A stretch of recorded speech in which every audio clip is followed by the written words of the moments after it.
In figure depicts an archery target marked with its 5 scoring regions from the center outwards as gold, red, blue, black and white. The diameter of the region representing gold score is 21 cm and each of the other bands is 10.5 cm wide. Find the area of each of the 5 scoring region. अब हमें 5 reason दिए, gold है, red है, blue है, black और white है। Gold reason का जो डायमीटर है वो दिया हमें 10.5 और हर एक रीजन की जो विड्थ है, जो बाद में बैंड दिया, ये रेड, ब्लू, ब्लैक, ये सभी की विड्थ क्या है 10.5।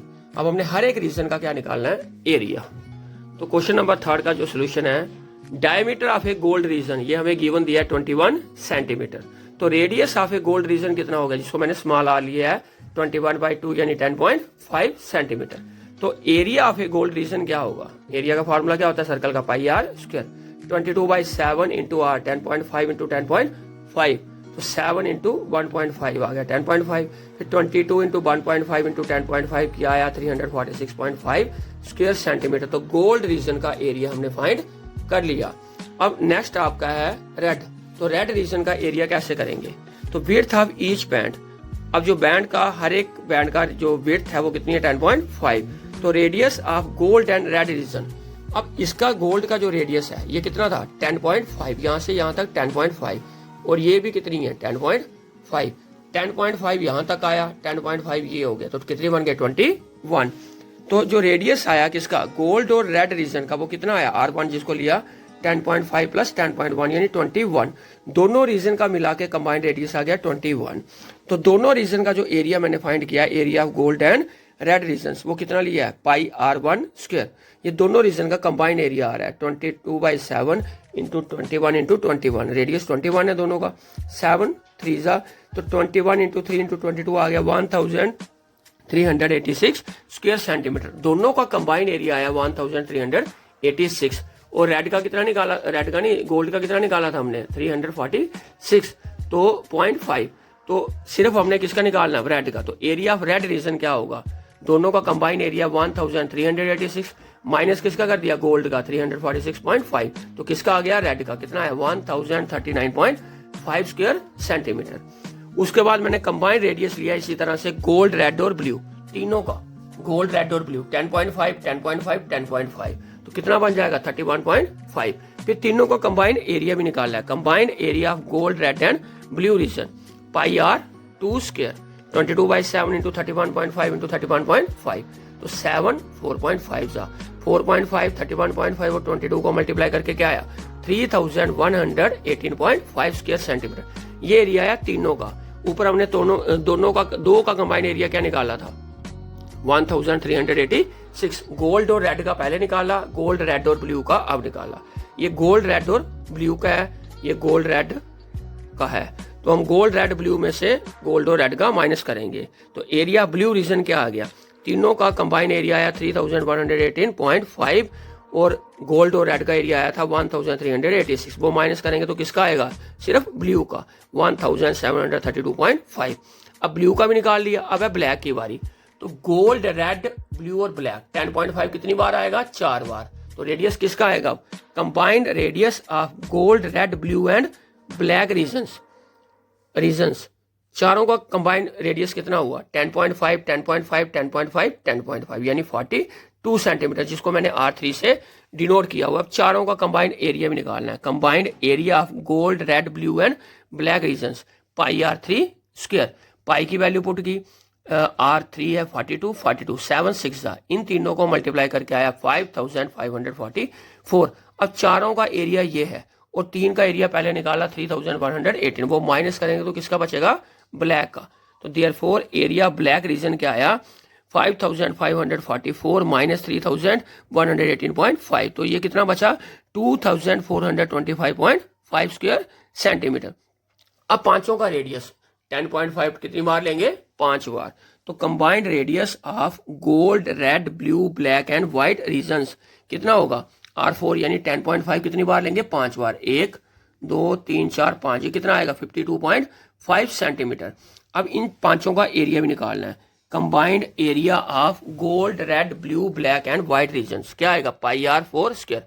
पाई की वैल्यू 22/7, आर की वैल्यू क्या है 52.5, 52.5 दो बार, तो 7, 7.5 सा, फिर इन तीनों को मल्टीप्लाई करके आया 8662.5 स्क्वायर सेंटीमीटर।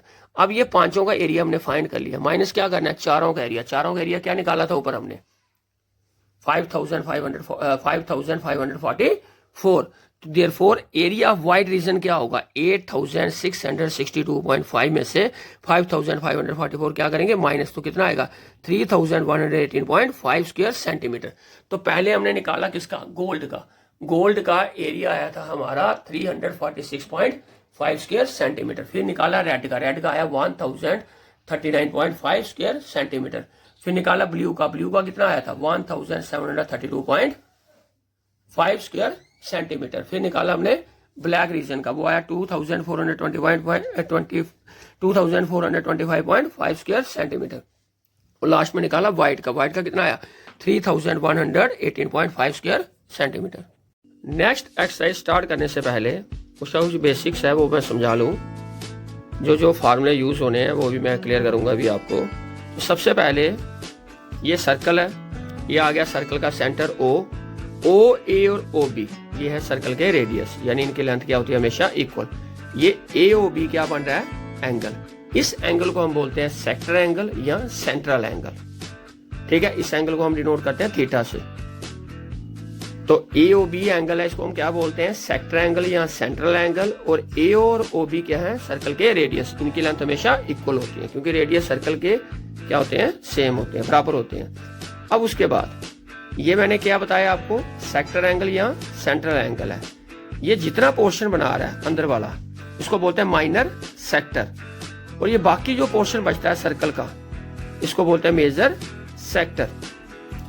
सेक्टर एंगल या सेंट्रल एंगल की मदद से जो पोर्शन बनता है उसको बोलते हैं माइनर सेक्टर, और ये बड़ा पोर्शन जो होता है ये मेजर सेक्टर।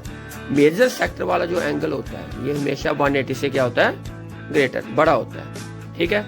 उसके बाद अगर हम सर्कल में कोई कार्ड ड्रा कर लें, कार्ड क्या करता है सर्कल को 2 पार्ट्स में डिवाइड करता है। तो कार्ड आपकी सेंटर में भी हो सकती है, डायमीटर भी हो सकती है, अलग से भी हो सकती है।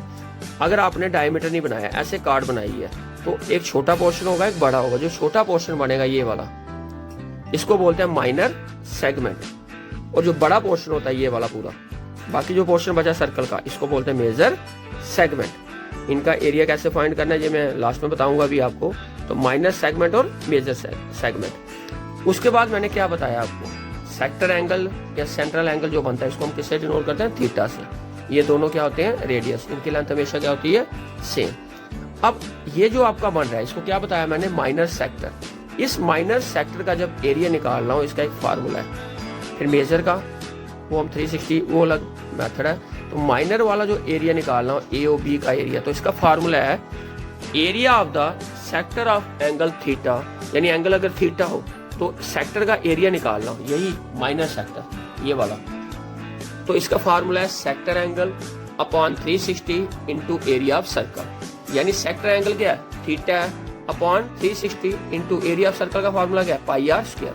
यानी जब भी आपने एरिया ऑफ सेक्टर का फार्मूला यूज करना है तो क्या करना है theta upon 360 into pi r square.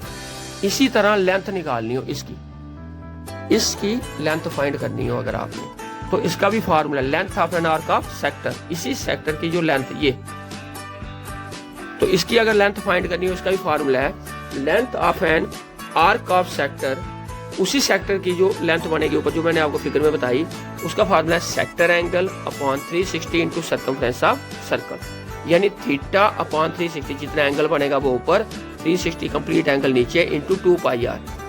Length निकालनी हो तो सर्कमफ्रेंस यूज होता है इंटू में, और अगर एरिया निकालना हो सेक्टर का तो किसका यूज होता है एरिया ऑफ सर्कल का, theta upon 360 into pi r square जब area of sector of angle theta हो। तो जब लेंथ ऑफ एन आर्क को उसी सेक्टर की निकालनी हो तो theta upon 360 into 2 pi r. अब सेगमेंट कैसे आपने फाइंड करने हैं एरिया उसका वो मैं बता रहा हूँ आपको। ये सर्कल है, ये मैंने बताया एओबी क्या बनाता है सर्कल के सेंटर में एंगल बनाता है जिसको हम सेंट्रल एंगल या सेक्टर एंगल बोलते हैं, जिसको मैंने डिनोट किया थीटा से।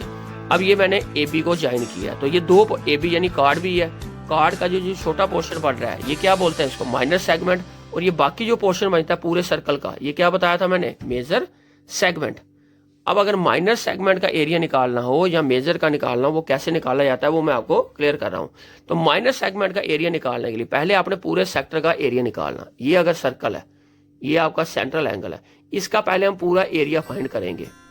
पूरे एरिया में से हम क्या करेंगे, ट्राइंगल का एरिया माइनस पूरे में से, इस पूरे में से ए ओ बी जो पूरा सेक्टर बन रहा है ये, इसमें से हम किसका माइनस करेंगे, ट्राइंगल का एरिया। तो क्या बचेगा, माइनर सेगमेंट का एरिया।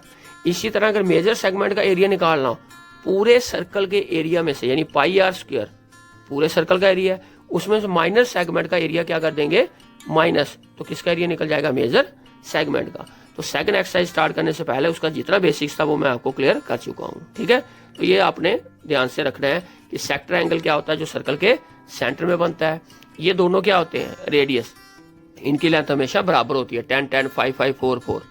और ये आपका जो कार्ड की मदद से सेगमेंट बनता है, माइनर सेगमेंट, और बाकी पोर्शन जो बचता है सर्कल का, वो मेजर सेगमेंट। ठीक है, इसी तरह सेंट्रल एंगल जो एंगल बनाता है, उसकी मदद से ये जो पोर्शन बनता है, ये इसको बोलते हैं माइनर सेक्टर और बाकी मेजर सेक्टर।